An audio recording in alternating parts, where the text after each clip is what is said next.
Ինչպես Նիկոլի ներկայացվող կեղծ հայելիները շատ են,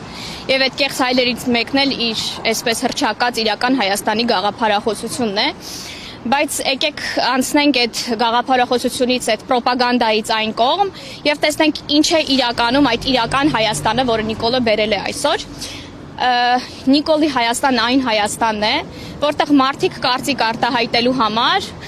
ապօրինի դատվում են։ Նիկոլի բերած Հայաստանը այն Հայաստանն է, որտեղ մարդիկ վախենում են ազատ խոսել, որովհետև իրենց տանը կարող է լինեն ժուչոքներ, իրենց կարող են տեսանկարահանել։ Եվ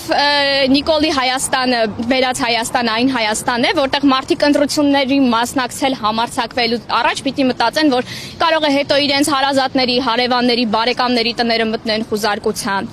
Եվ այսպես կարելի է երկար թվել այդ բոլոր բռնաճնշումները եւ բազմաթիվ մարդիկ, որոնք որ մինչ այսօր սատարում են Նիկոլին պնդելով, թե Նիկոլը մեզ տանում է դեպի Եվրոպա,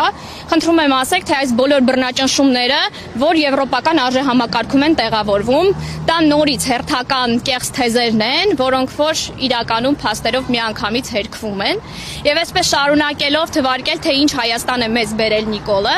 դա այն Հայաստանն է, որտեղ ինքը փորձում է մեզ կտրել մեր պատմությունից, մեր արմատներից եւ միանգամից կատարում է թշնամի երկրի հրահանգները։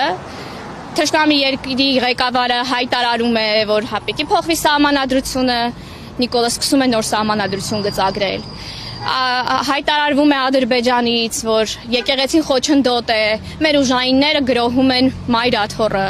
Եվ այսպես այս մղձավանջը կարելի է երկար թվարկել եւ տեսնել, թե այդ ինչ Հայաստան է, որ Նիկոլը բերել է, դա այն թուլացած Հայաստանն է եւ այս թուլությունը Նիկոլի բերած միայն գրգռում է ծավալապաշտական ագրեսորի նկրտումները եւ ի վերջո մեծ սպառնալիք է դառնալու մեր գլխին, ուստի Նիկոլի իրական Հայաստանը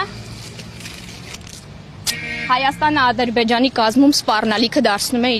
իրական վտանգ։